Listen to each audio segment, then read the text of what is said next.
the Investment in Pakistan lunch hosted by the Pathfinder Group. Welcome to all our guests, especially our distinguished honored guest, Finance Minister, Senator Aurangzeb. Thank you very much for coming. I believe we're going to start with the national anthem first. So why don't, if everybody could please stand up as a mark of respect.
Thank you.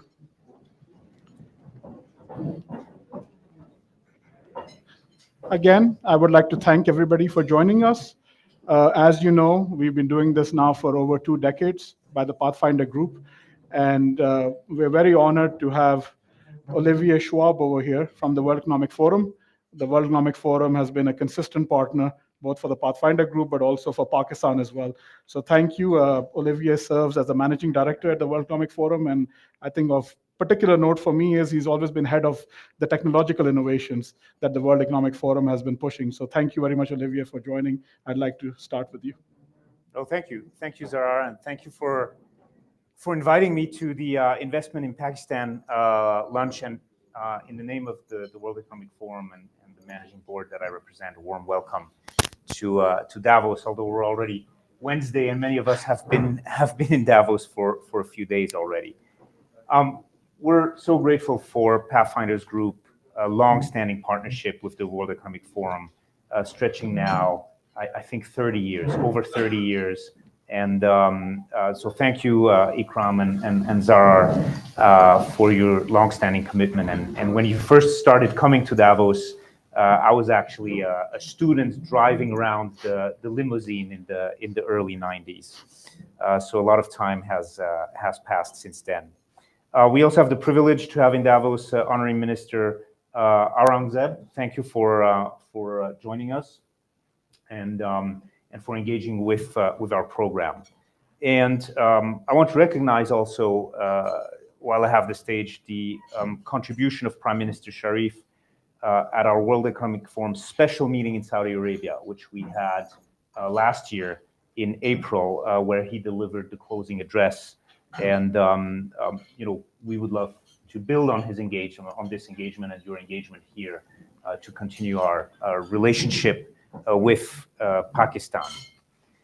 As you know, we strive to build and promote public-private partnerships, and we bring together leaders from business, from government, from academia, from civil society for over 50 years here in Davos. And the theme of this annual meeting this year is collaboration for the intelligent age.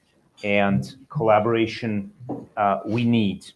Of course, geopolitics, climate, and technology are some of the big themes that are being discussed this year here in Davos. And intelligent age really refers to this notion that we have all these technologies now converging from AI to sensors, to synthetic biology, to quantum computing, converging and evolving exponentially. And that creates tremendous opportunities for medical research, for climate, for energy, but also for education. But of course, we want to make sure that the development and deployment of these technologies benefit society as a whole and all humans. And that is really at the core of the conversations here in Davos.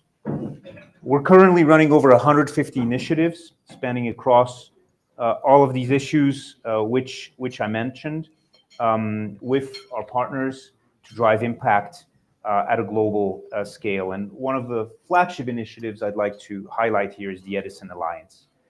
This is a collaboration to foster digital inclusion, which has already achieved its objective to connect 1 billion people to essential services like healthcare, education, finance, to digital platforms.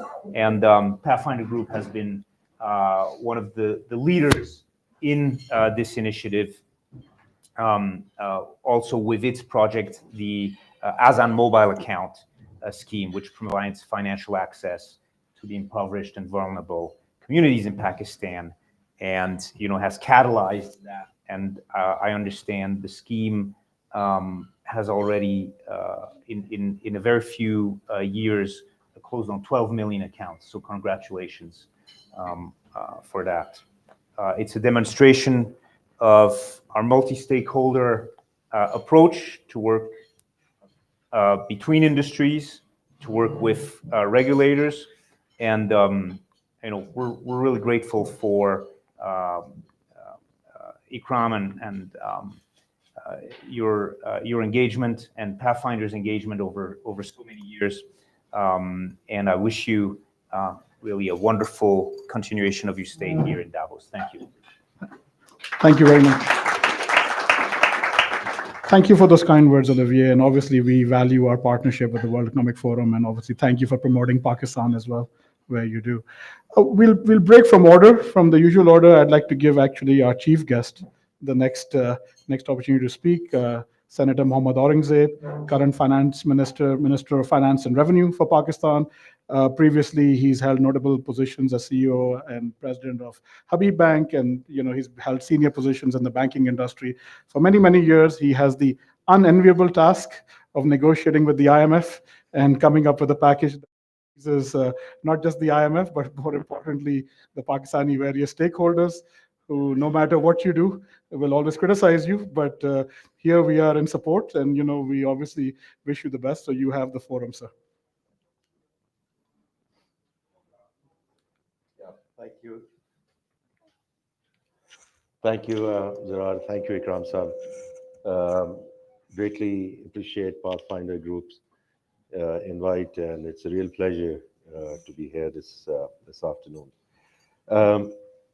I think I'll keep it brief and short. I don't know what your format is, if you're going to get into a Q&A. We will. Okay. So I just want to probably mention 2 or 3 things. One is you mentioned the fund.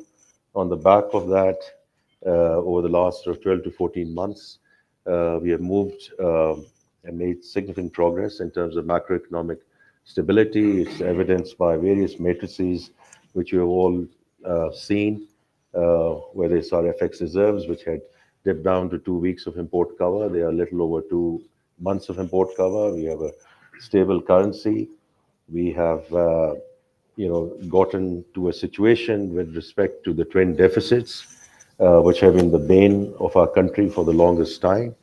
After a very long time, we have a primary balance on the fiscal side. The current account has been positive over the last 5 months. It's on the back of very strong remittance flows and also the exports. And the good news about exports is that we are actually diversifying. The number which has come in terms of IT services in December, $384 million of IT services export, is an all-time high for the country, and it bodes well in terms of how we take things forward. The institutional flows are back, both in terms of fixed income investors, although now given the policy rate coming down and the arbitrage opportunity going down, some of that is going back again. We see flows on the equity side as well. So the stock market is at all-time high. although much more to do over there as well. We did see some ratings upgrade in terms of the sovereign rating over the last few months. Uh, Inshallah, as we stay the course, I'm quite confident that we will see our move back into the single B category over the next few months, inshallah. Um, Now, this is all around the macroeconomic stability, and I keep on saying, and I know you are talking about digital tomorrow as well. That this is the foundation. This is the bare minimum that any country can do to get their macro stability in place. When you have something like that, of course, there, especially for foreign investors, what we can do is what we did back in May and June. All the stuck-up dividends and profit repatriation and remittances, close to $2.5 billion were paid between May and June of last year on the back of the stability that we had, so that we could get into this year on a cleaner slate, and hopefully not to be repeated again. Uh, the other thing is, with respect to the fund discussion, I think there was really two things which we decided under Prime Minister Shehbaz Sharif's leadership right away, that we have to, on the back of the 9-month SBA, that we have to get into an extended and larger program, really for two reasons. One, to bring permanence into the macroeconomic stability, and the other is to execute structural reforms. And Now, as far as these structural reforms are concerned, all of you have covered Pakistan, and you've been looking at Pakistan for the longest time, or you've lived in Pakistan for the longest time. We have known the what and why for the longest time. We just don't do it. So there is no rocket science. There is nothing, that we have to go and look for policy prescriptions. And it's fine. Everyone has their views and they want to give their views. But any country which is hovering in terms of tax to GDP, 9 to 10%, it's Econ 101, that we have to start moving it into double digit, so that we can get into Committee of Nations and try to bring some level of semblance in terms of the fiscal discipline. Energy, again, affordable energy, renewable energy, privatization, talked about it for the longest time. SOEs, the kind of drag these SOEs have had on our exchequer for years and years together. And now privatization. I mean, Qasim is sitting here. I mean, I always admire him for the public-private partnership and the leadership he has taken in the government of Sindh, and we should, learn from that discussion and what they have done and put it in practice in Sindh for the rest of the country, and certainly in federation. And the last thing is public finance, in terms of reducing the size of the federal government, especially after the 18th Amendment. We are still hanging on to things which are devolved subjects. There's no reason that we have to have these ministries. There are 43 ministries, 400 attached departments. Then also around the pension reform. So what we've done is, for all uh, civil bureaucracy colleagues, as of July 1 of last year, we have sort of said anyone who's a new joiner will be on defined contribution. So we still have to deal with the stock, and stock is a very large number, but at least we have stopped the bleeding, and it wasn't easy. Similarly, the right sizing of the federal government, since I've been tasked to chair that committee, um, these attempts have been made previously. I've said it in a number of forums that Dr. Ishrat, during the PTI administration, did a fantastic job in terms of, and I picked up that report, and it went into a lot of detail and was presented in the cabinet of June, July of 2019, never saw light of the day.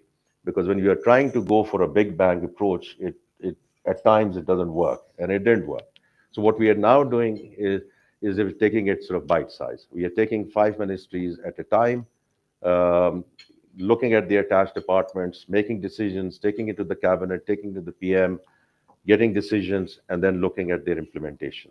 So we are now at sort of wave 4, So 15 ministries are already done. You've seen some of the ministries which are going to be abolished, some of the ministries which are going to be merged, some of the departments which are going to go away. Um, 150,000 vacancies in the federal government have been abolished. So these are all things which are not in the planning, have already been announced, and we want to cover all of this by the time we get to June. Um, then, so these are some of the structural reforms and what we are trying to do. And the last thing I just want to mention is sort of a road back to the market. Because if we say, this is the last fund program, then there has to be some schematic around it. Because when you get into a stabilization phase, the first temptation is, okay, now let's go for growth. And we have seen it. And we have seen it in the recent past as well. But we also know that the moment we touch 4% in GDP growth, and we have seen it historically, we've seen it in the recent past, because we are in import-led and dependent economy, we get into a balance of payment problem. And once we get into a balance of payment problem, we go running back to the lender of the last resort. And we have seen all these cycles coming through. So what we need to do is to fundamentally change the DNA of the economy to make it export-led. The FDI, you all here, we value all the investment which has come in. We value all the foreign investors. Vion is sitting there, and we had a very good discussion yesterday as well. And the other investment which has come in, whether it's BYD, whether it's Aramco, for the last 5 to 6 months. But we have to move towards an efficiency-led FDI, not market-led. Of course, we are 240 million people. Those people and the middle class is there. But every FDI which comes in has to have a component of producing an exportable surplus, because otherwise we will continue to be in this situation. And the last thing is, of course, accessing the international capital markets. As I said, the moment we go into single B, we try to go back into euro and sukuks, etc. And we are making a very earnest attempt to tap the Chinese capital markets for the first time in terms of inaugural panda bond issue following the Egyptian model. That is sort of the road to market. The homegrown economic plan was outlined by the Prime Minister on the 31st of December. The only reason this time around, I feel it is different because it's backed by sectoral plans. This is not a 10,000, 15,000 type of discussions. They are backup and bottoms-up plans from the various ministries, which are now in execution phase as we go forward. I'm going to stop here so that other speakers can have a chance, and we'll take it from there.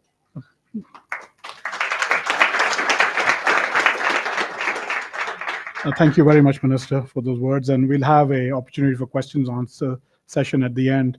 But next, I'd like to go to Michael Kugelman.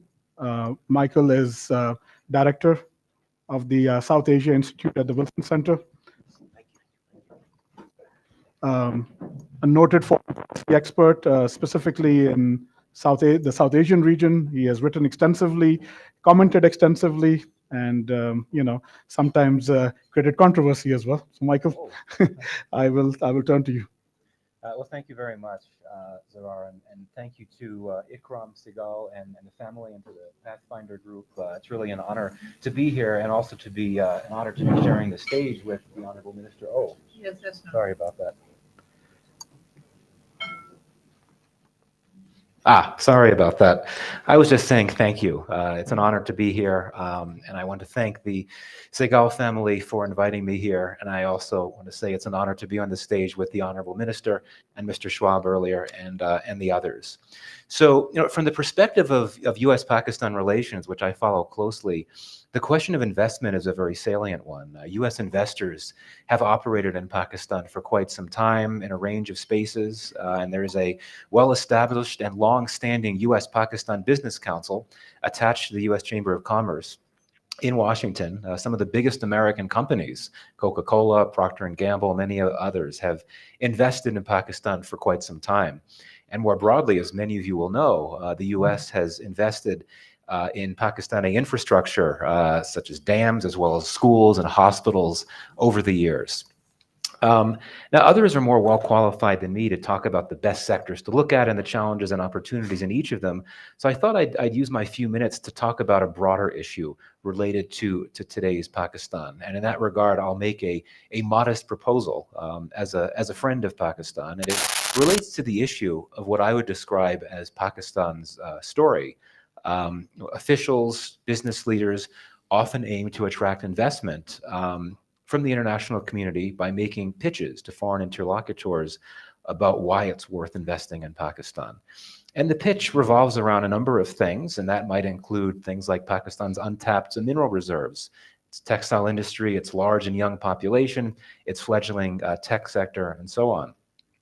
I would argue, though, there might be a shortcoming here, and that is that today, if you look at the world around Pakistan, in the region and beyond, other countries and investors, particularly those from the West and the Gulf that are key Pakistani targets for investment, they are already doing a lot of investing and with more levels of confidence and comfort in other countries in Asia that have these same assets that Pakistan singles out in its pitches to investors. You know, India can offer mineral reserves, a large youth bulge, a robust tech industry. Fast-growing economies like Vietnam and Singapore have the tech growth potential. Bangladesh has a strong textile industry, and so on. And I think that this idea of rethinking the pitch, so to speak, is especially salient when it comes to the U.S. As you all know, we have a new administration that just took office this week.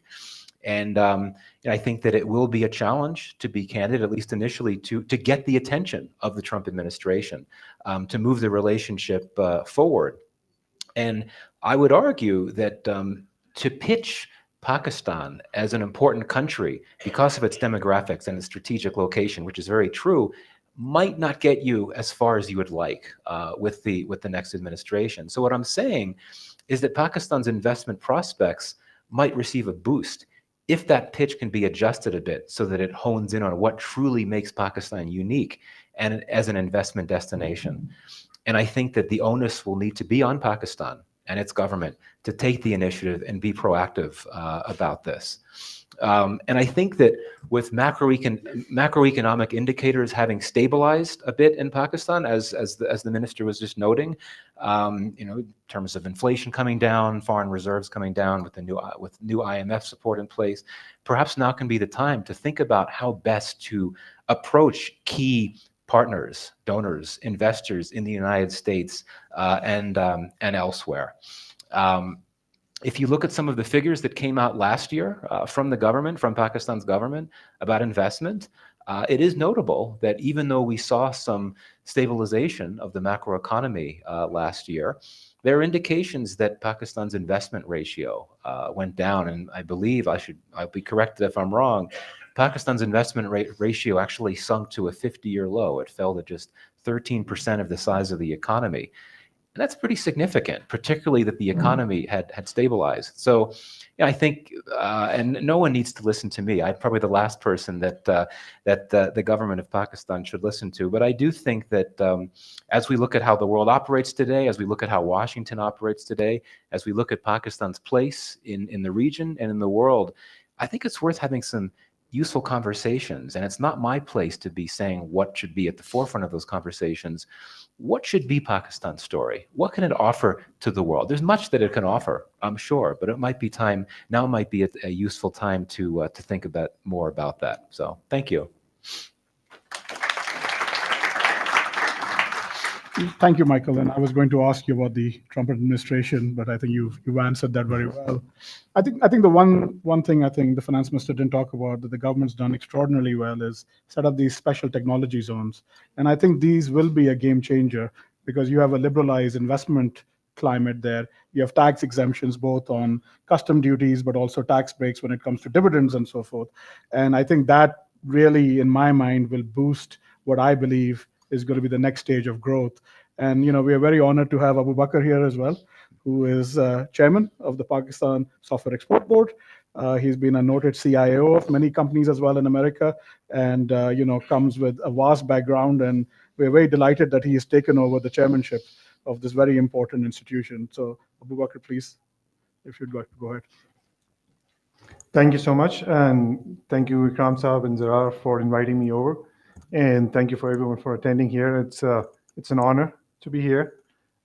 Just a little bit of background, if I can share that, so people can have a context of it. I joined the Pakistan Software Expert Board 3 months ago as the chairman or as the CEO. But prior to that, I was in the US for 30 years, and I worked in venture capital, private equity, as well as more tech space for the last 30 years. And I was always on the other side when I was actually getting work done or delivering the work or presenting the work. So I understand some of these opportunities as well as the challenges that were there. So that puts me into that spot, and I always feel passionate about that. The opportunity that we have is far bigger than the challenges that we have. And I always felt that at some point I'm going to do this and I'm going to take a plunge and I'm going to do something about it. And that's where this moment came in 3 months ago when I decided to take a plunge. And let me just give you a little bit of a story of where we are. And I think Aurangzeb has very elaborately mentioned the whole macro indicators. I'm not going to go into that, but very specifically, if you look into the tech sector or IT sector or in just general in the digital sector of things, things have been progressing well, but I think we have a tremendous opportunity. I think we have barely tipping the surface of it. Although we're growing probably one of the fastest sector, I think even in this year, we have been growing 28% on the exports in the first 6 months, and we're going to continue to probably accelerate that.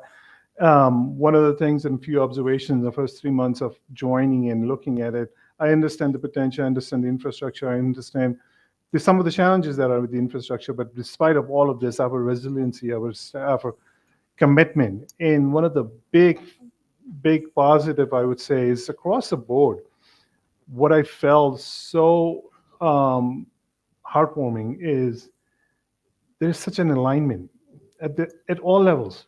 In finance ministry, I can tell one, but from a PM and down to every sector you think about it, everybody knows this is the sector that we have to continue to do more. This is a sector we're going to continue to invest in. This is a sector we can easily get there. We are the only sector that probably has the biggest trade surplus in the country, and we'll continue to do that. I think there is no, one of the things that you do when you work in the public sector, and I'm a private sector guy, and I'm sure he can attest to that too. When you come from a private sector into public sector, you learn a lot of different things. But one thing is easy for us, for at least for myself, is I don't have to sell anybody what needs to be done. I think he very rightly so, and I felt it across the board. There are no shortage of studies. There's no shortage of what we can do and what we should have to do. It's just we have not been able to do it. Our problem has been the execution. Our problem has been historically like we have not been, yes, sometimes we have grand visions of it, but if you don't have an implementation and execution and we don't have the right people in the right place to make it happen, it just becomes very difficult. And then we do it again and we do it again. And people start to lose credibility. And then international, for people who are outside, looking in from outside inside, you always felt like we have heard this story before. We have seen this, we have heard this has happened many times. What's different this time? And I think, again, by being inside in 3 months, don't take my word for it, but I can tell you for sure that there is no shortage and there is no lack of commitment from any sector across the board. And we were just literally yesterday, we were meeting with all the different ministries about how we ease some of these ease of doing business and all of these issues that we have in the infrastructure with Aurangzeb Saab's ministries and state banks and FBRs and everybody else. We all are there. Then everybody wants to do this thing. Nobody wants to commit. We presented our own sectoral plans to the Prime Minister, and within 2 hours, I think Prime Minister was so, he's just like, this is exactly what we want to do, how we want to do it. And he makes sure that every month we give them a monthly report, and he actually religiously do that. And I don't think there's any prime minister of a country asks for an IT report and every 30 days. But our prime minister does, because he's very passionate about it, and we see a lot of opportunities. So I'll leave it here, and then I know you're going to ask follow-up questions. Thank you. Thank you very much, Abu Bakr. And, obviously we wish you the best of luck. And I think 3 months there, but you'll see it's not just, I know people don't want to talk about the potential, but I think if you look at Pakistan's existing landscape, it's even just to say something for the Pathfinder group, VRG has created a homemade switch, created by Pakistanis, Pakistani software. Nothing was imported. So it's a matter of pride that these things are being created inside Pakistan by Pakistanis. So you can see already in there. And it's not just the special technology zones, but the part that there are about 50 software parks that have been created in Pakistan by this government and the previous government. And the fact that we are one of the top 5 English speaking countries, and a lot of times our geopolitical location can be a curse, unstable borders. But I think if you look at a geostrategic location, it's also a big benefit. We are the gateway to Central Asia, we're the gateway to Europe, we can be the gateway to Africa as well. So these are elements that can make Pakistan very, very successful. So thank you to all our speakers as well. I will open that up to questions right now, and then we'll do a conclusion. So if there are any questions, there are mics available. Mics right here. Oh, yeah.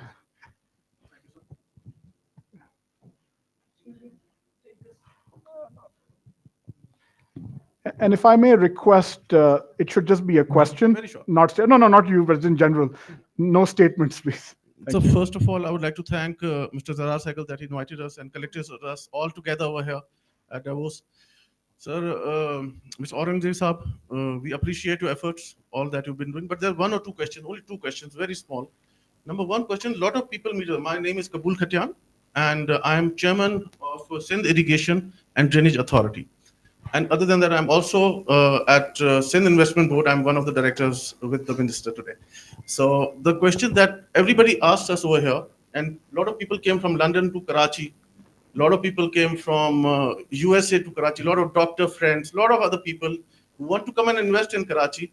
But there are only two questions they ask. Number one, that when they come and invest over there in Karachi and Pakistan, so they get the money in.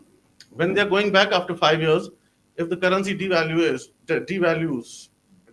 you have to make a certain set. They always say that at least fix it for 10 years, 5 years, so that we know when we can exit. And when otherwise if they come in, and if it devalues, the money is finished in no time. Number one.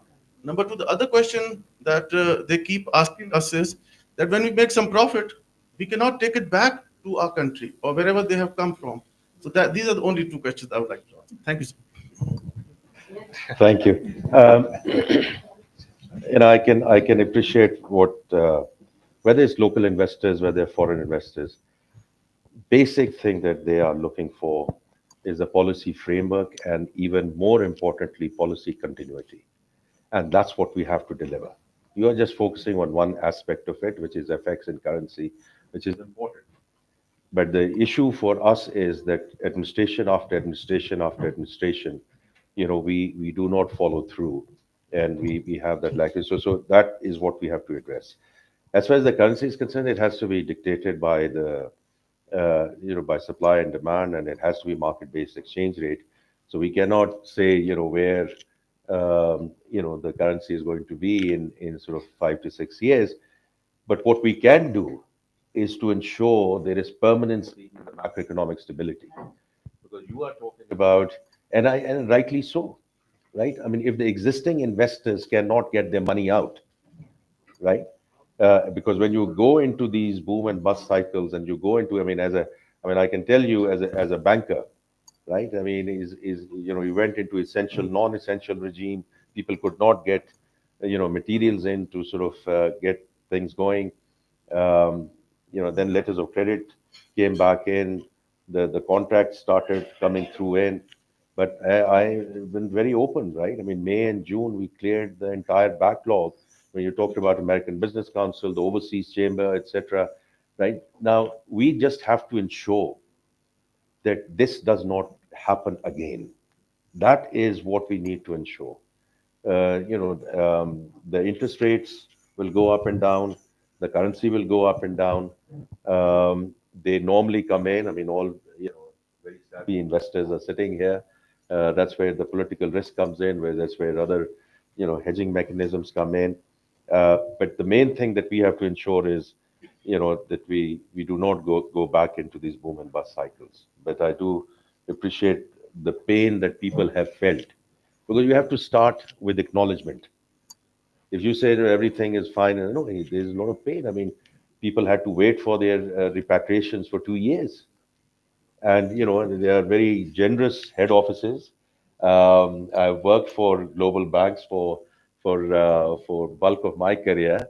And, I know how the risk managers work. So it's important we ensure that we don't get into that situation again. Sir. My name is Anjum Jora. I'm a resident Swiss Pakistani national. I have a request. Mr. Ikram Sehgal did all his life doing something for Pakistan. Why the government of Pakistan is not sponsoring in a way and giving these events a proper acceptance? No matter who comes in, who goes. He's here and he has been working all my life. And I personally believe we should sponsor him in a way that he is Pakistan. In my eyes, he is Pakistan. I mean, you are minister today, you might not be tomorrow. We have been seeing prime ministers and the presidents here, but there is no on government level acceptance that where we can touch and get the information like your ministry. I mean, you're a banker, you have to come to the client. So your best person in Switzerland at this very moment, I know, is Ikram Sehgal and Zarar. So please take care of them. And So the only thing I would say, because I'm not sure if there's a question there, but if it's a statement, I fully agree with your statement. Number one. And number two, let me be very clear. Let me be very clear. As far as I'm concerned, the private sector has to lead, period. As far as I'm concerned, government has no business in being in business. Private sector has to lead, and private sector, wherever private sector has led, right, that is where, people have made the most progress. Now, in terms of the individuals who have, they have to be acknowledged, I fully agree we should acknowledge Mr. Ikram Sehgal in a very big way. Yeah. Do you have a mic, please? Mike? Well, thank you very much for your comments. I would just like to repeat what a few years ago former Prime Minister of Pakistan said. He said, let it be in the private sector, as if the government gets into it, even this will not happen. Yeah, that's right. I also fully agree with it. Keep the government out as much as you can. We'll take one more question, please. Okay, right here in the middle.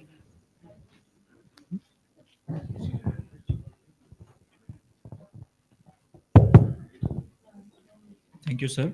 Thank you so much for clarifying Pakistan's economy. My question is regarding India. Is the government open to exploring trade agreements with India to benefit from its large economy and vast market? Thank you. I mean, this is a function of bilateral relationships, and then trade follows. I think at this point in time, quite frankly, we should just ensure that that sense would prevail, and we can continue to have cross-border trade across all regions. And so, I think that is what we need to focus on. Of course, any location, any country, trade with neighbors is the obvious thing to do. But obviously, it has to start from somewhere. We are very clear in terms of what we're doing with Middle East, the Central Asian states. That's a huge corridor for us now at this point in time as we go forward. So, yeah, I'm sure time will come. Thank you, Minister. We'll end with a vote of thanks by Ikram Sehgal. Minister, thank you for being here, and we're very grateful. And we heard a lot of people say a lot of good things. I'm very grateful, even Oliver is not here. But a lot of work that has happened with the Edison Alliance. Yes. So the Sun mobile account has been because of support the World Economic Forum has given us. And the only thing, Minister, I will say is that we are recognized in the world, not in Pakistan. Somehow, So we will do that. I know, sir, there's a discussion on the digital side tomorrow. Yeah. I do think the work that you have done in terms of Asan Mobile, Yeah. the payment rails that have now been created vis-a-vis RAS, Yeah. these are all such key enablers in terms of financial inclusion. And of course, the Vion and Jazz team is sitting here. Yeah. The sky is the limit for us. Yes, but what happens is everybody takes into consideration their own self-interest, right? Even though Jazz helped us a lot of time, when we launching the Assam mobile account and all that. When it came to agent interoperability, they put their foot down and waited while we were waiting for Easy. But Habib Bank and Habib Connect and Easy Paisa is connected. We are now officially agent interoperability. But hopefully they will look after the interest of Pakistan also, not only on their own interest and this thing, etc. Right? So is that thing. Thank you very much. Could we take one moment to take 2 photographs, please? Group photographs. Family first. Family, please come in, and the group, our staff. Please stay. Please stay. No, you stay. I'll sit there.